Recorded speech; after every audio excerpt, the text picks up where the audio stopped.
பாவம் செய்யும் எவரும் பாவத்திற்கு அடிமை என உறுதியாக உங்களுக்கு சொல்லுகிறேன். நம் ஆண்டவராகிய இயேசு கிறிஸ்துவின் அன்பும் அருளும் அமைதியும் மகிழ்ச்சியும் உங்கள் அனைவரோடும் என்றும் இருப்பதாக.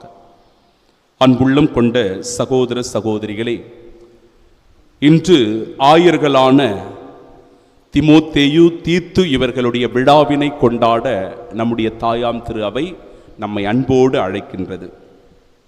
திமோத்தேயு என்பவர் யார்? அவர் எத்தகைய வாழ்வை இந்த உலகத்தில் வாழ்ந்துவிட்டு சென்றார் என்பதை நாம் தியானிக்கிற போது, திமோத்தேயு என்றால் கடவுளை போற்றுபவர் என்று பொருள். கடவுளை போற்றுபவர், கடவுளால் போற்றப் பெறுபவர் என்றும் இவர் அழைக்கப்படுகின்றார். புனித பவுலடிகளாரோடு இணைந்து பல்வேறு இடங்களுக்கு பயணம் செய்திருக்கிறார். எல்லா இடங்களுக்கும் அவரோடு இணைந்து சென்று கிறிஸ்துவை பற்றிய நற்செய்தியை பறைசாற்றி இருக்கிறார். பவுலடிகளார் இவருடைய பெயரினால் 2 திருமடல்களை எழுதியிருப்பதை காணுகிறோம். 1 திமோத்தேயு, 2 திமோத்தேயு என்கிற நூல்கள். திருத்தூதர் பணிகள் 16வது அதிகாரம் 1 மற்றும் 2 இறை வார்த்தைகள், திமோத்தேயு லிஸ்திரா அப்படின்ற ஒரு பகுதியில் அவர் வாழ்ந்திருக்கிறார். அவருடைய தாய் கிறிஸ்துவின் மீது முழுமையான நம்பிக்கை கொண்ட ஒரு யூத பெண்ணாக இருக்கிறார் என்றும், அவருடைய தந்தை கிரேக்க மொழியை பேசுகின்ற கிரேக்க நாட்டைச் சேர்ந்தவர் என்றும், ஒரு மிக்ஸ்டு மேரேஜ் பண்ணியிருக்கிறாங்க. அவங்க லிஸ்திரா என்கிற பகுதியில் தான் வாழ்ந்திருக்கிறார்கள். திருத்தூதரான பவுலடிகளாரோடு தொடர்ந்து பயணம் செய்த இவர் பல்வேறு நற்பெயருக்கு புகழ் பெற்றவராக திகழ்கிறார். இவரை குறித்து பவுலடிகளார் என்ன எல்லாம் சொல்லியிருக்கிறார் அப்படின்னா, கிறிஸ்தவ மக்களின் நற்சான்று பெற்றவர் திமோத்தேயு என்று சொல்லுகிறார். கிறிஸ்தவ மக்களுடைய நற்சான்று பெற்றவர். இன்னும் ஒரு படி மேலே போய் என் அன்பார்ந்த பிள்ளை திமோத்தேயு என்று சொல்லுகிறார். அன்பார்ந்த பிள்ளை. 2 திமோத்தேயு 1வது அதிகாரம் 1வது வசனம். ஆண்டவரோடு என்றும் இணைந்து வாழ்பவர் திமோத்தேயு என்றும், ஆண்டவரின் நம்பிக்கைக்குரிய மகன் திமோத்தேயு என்றும் பவுலடிகளார் இவரை குறித்து சொல்லுவதை பார்க்கிறோம். விசுவாசத்தின் அடிப்படையில் என் உண்மையான பிள்ளையாய் திமோத்தேயு இருக்கிறார் என்று 1 திமோத்தேயுக்கு எழுதிய திருமடல் 1வது அதிகாரம் 1வது இறை வார்த்தை சொல்லுகிறது. பல இடங்களுக்கு இவர் பயணம் செய்திருக்கிறார் பவுலடிகளாரோடு.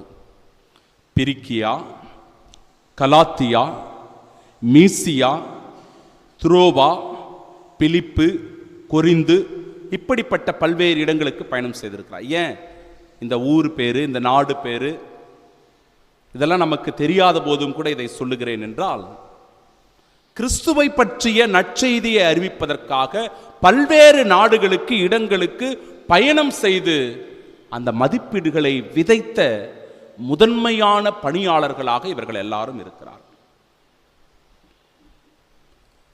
திமோத்தேயு ஆழமான விவிலிய அறிவு கொண்டவர் என்றும் பவுலடிகளார் இவரை குறித்து சான்று பகர்கிறார்.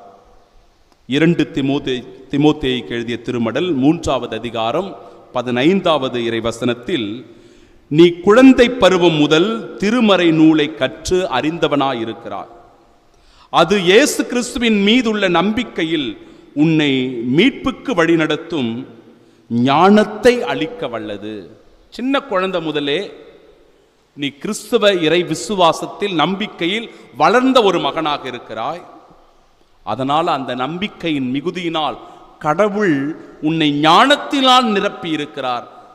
அந்த ஞானம் விவிலிய அறிவையும், விவிலியத்தை பற்றிய தெளிவையும், மெசியாவை மீட்பரை குறித்த புலமையையும், அவரை குறித்த ஞானத்தையும் பெற்றதாக இருக்கிறது என்பதை அவருடைய வாழ்க்கை நமக்கு சொல்லுகிறது. சிறையில் வாடி கஷ்டப்பட்டிருக்கிறார், துன்பப்பட்டிருக்கிறார். இவருக்கு ஒரு விதமான வயிற்று வலி இருந்திருக்கிறது. அந்த வயிற்று வலியினால நீண்ட ஆண்டுகள் ஒரு வேதனையை, துன்பத்தை அனுபவித்தவராக இருக்கிறார். எபேசில் எபேசில் அவர் இருந்தபோது தப்பறை கொள்கைகள் அதிகமாக பரப்பப்பட்டது. தப்பறை கொள்கைகள் என்பது கிறிஸ்தவ கோட்பாட்டிற்கு, கிறிஸ்தவ நெறிக்கு எதிரான ஒரு வழக்கத்தை, கொள்கையை கொடுப்பது. இந்த தப்பறை கொள்கையை எதிர்த்து அவர் போராடி இருக்கிறார். கிறிஸ்துவை பற்றிய நற்செய்தி அறிவித்திருக்கிறார். அதன் அடிப்படையில் தான் பவுலடிகளார் அவரை எபேசில் ஆயராக திருநிலைப்படுத்தி இருக்கிறார். 15 ஆண்டுகள் ஆயராக எபேசு நகரில் அவர் பணியாற்றி இருக்கிறார். பேகனிய அந்த சமய கொள்கையை எதிர்த்து அவர் போராடியதனால அவரை தெருவில் அப்படியே தரதரவென இழுத்து கொண்டு போய் தெருவில் போட்டு கல்லாலே எரிந்து கொண்டிருக்கிறார். கிறிஸ்துவுக்காக இரத்தம் சிந்தி இன்னுயிரை கொடுத்த திமோத்தேயுனுடைய வாழ்க்கையை இன்று நாம் நினைவு கூறுகிறோம். அதுபோன்றே மற்றொரு ஆயரான தீத்துவை பற்றி நாம் சிந்திக்கிற வேளையில் பவுலடியாருடைய துணையாளராக இவர் இருக்கிறார். பவுலும் பர்னபாவும் அந்தோக்கியாவில் இருந்தபோது தீத்துவும் அவர்களோடு உடன் இருந்திருக்கிறார் என்று இவரை பற்றி விவிலியம் சான்று பகர்கிறது. எருசலேமில் முதல் சங்கம் தொடங்கப்பட்டது. அந்த முதல் சங்கத்தில் பங்கெடுப்பதற்காக பவுலோடும் பர்னபாவோடும் தீத்துவும் உடன் சென்றிருக்கிறார். இவர் ஒரு புறவினத்தவர், ஆனாலும் கிறிஸ்துவை ஏற்றுக்கொண்டு கிறிஸ்துவுக்காக நற்செய்தி பணியை செய்ய பல்வேறு இடங்களுக்கு, நாடுகளுக்கு பயணப்பட்டிருக்கிறார். விருத்த சேதனம் இவர் செய்யல. யூதர்களாக இருக்கிறவர்கள் விருத்த சேதனம் செய்யணும் அப்படின்ற ஒரு கடமை, கட்டாயம் இருந்திருக்கிறது. கிறிஸ்தவ நம்பிக்கையை ஏற்றுக்கொண்டு வாழ்ந்தால் மட்டும் போதும், விருத்த சேதனம் செய்ய வேண்டிய அவசியம் இல்லை என்பதை பவுலடிகளார் இவருக்காக வாதாடி, இன்னைக்கு விருத்த சேதனம் அப்படின்ற ஒரு நிலையே கிறிஸ்தவத்தில் கிடையாது, இது முற்றிலுமாக மாற்றப்பட்டிருக்கிறது. இப்படிப்பட்ட ஒரு வழக்கத்தை கொண்டிருந்ததனால எபேசு நகரில் பணியாற்றி பவுலோடு பல்வேறு இடங்களுக்கு பயணம் செய்திருக்கிறார். கொரிந்து நகரிலே இவர் பணியாற்றிருக்கிறார். மாசிதோனியாவில் பவுலடிகளார் இருந்தபோது அவர் சொல்றாரு, என்னுடைய மனதுக்குள் மிக பெரும் ஒரு போராட்டம் இருக்கிறது, உள்ளுக்குள்ள அப்படியே ஒரு அச்சம் இருக்கிறது, பயத்துல தான் நான் ஒரு நாள் வாழ்ந்துட்டு இருக்கிறேன். எப்பொழுது தீத்து என்னிடத்தில் வந்தாரோ என் மனதிற்கு ஒரு ஆறுதல் இருக்கிறது, என் மனதிற்கு ஒரு நிம்மதி இருக்கிறது, மனதுக்கு ஒரு தெளிவு இருக்கிறது என்று சொல்லுகிறார். 95 வயதில் கிரேத்து அப்படின்ற ஒரு இடத்தில் அவர் ஆயராக இருந்து இறந்து போகிறார். இவருடைய நல்வாழ்வை குறித்து சான்று பகர்கின்ற நம்முடைய தாயாம் திருச்சபை, ஐக்கிய அமெரிக்க நாடுகளிலே அந்த படை பிரிவினர்கள் இருப்பார்கள், அவர்களுக்கென்று ஒரு சிறந்த படை வீரனாக இருக்கிறவனுக்கு விருது ஒன்று வழங்கப்படும். அந்த விருது ஆயரான புனித தீத்துவினுடைய பெயரினால் வழங்கப்படுகிறது என்பது இவருக்கு கொடுத்திருக்கிற வெறும் பெரிய மரியாதையாகவும் புகழாகவும் இருக்கிறது. ஆம், அன்பிற்கு பிரியமானவர்களே, இந்த 2 ஆயர்களை நினைவு கூறுகிற இந்த நாளில் அவர்களுடைய வாழ்க்கையிலிருந்து நாம் என்ன நம்முடைய வாழ்க்கைக்கு பாடமாக கற்றுக்கொள்கிறோம்? அவங்களுடைய வாழ்க்கையை பற்றி சொன்னேன். பல நேரங்களில் இதை நாம் கேட்டோம், மறந்துடுவோம். ஆனால் அவர்கள் வாழ்ந்த வாழ்க்கை நமக்கு பாடமாக இருக்கலாம், நமக்கு படிப்பினையாக இருக்கலாம். அதை தான் 5 கருத்துக்களாக அந்த ஜபத்தின் போதே உங்களுக்கு சொன்னேன். 1, இணைந்து பணியாற்றுவது, சேர்ந்து உழைக்கணும், ஒன்றாக இணைந்து பணியாற்றணும். பவுலோடு இணைந்து பணி செய்தார்கள், பல்வேறு இடங்களுக்கு பயணம் செய்தார்கள், நற்செய்தி அறிவித்தார்கள். இணைந்து பணியாற்றுவது, எந்த வேலை கொடுத்தாலும் சரி கொடுக்கப்பட்ட பணியை பொறுப்போடு செய்வது, கடமையை உணர்ந்து செய்வது.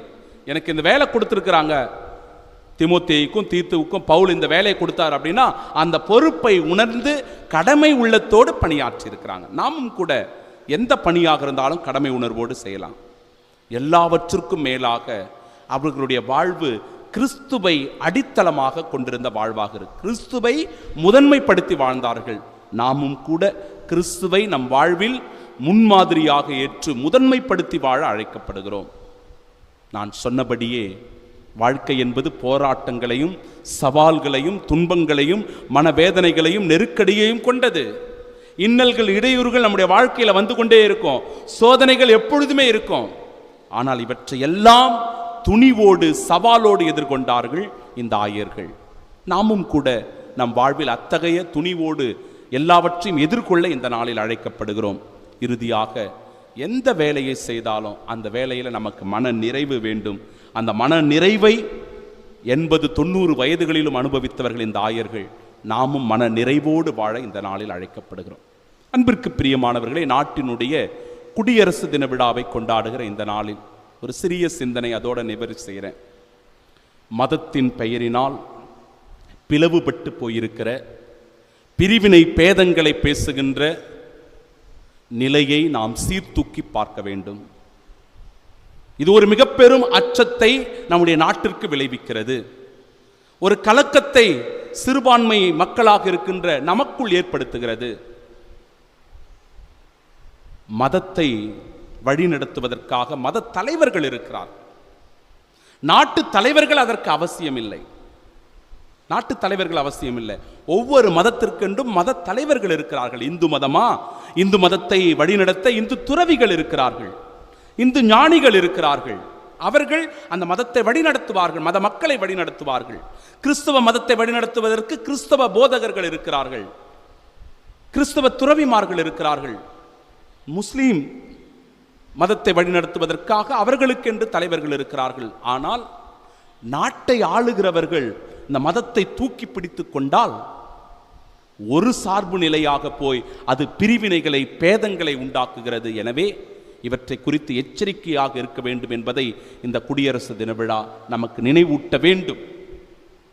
இரண்டாவதாக, ஓட்டிற்காக எதையும் செய்யலாம் என்கிற நிலை ஒழிக்கப்பட வேண்டும்.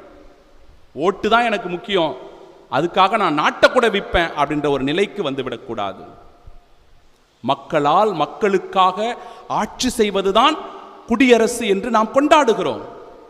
அதில் ஓட்டுக்காக நாட்டை விற்றால் நம்முடைய நிலைமை படுமோசமாகிவிடும் என்பதை குறித்து எச்சரிக்கையோடும் கவனத்தோடு இருக்கணும்.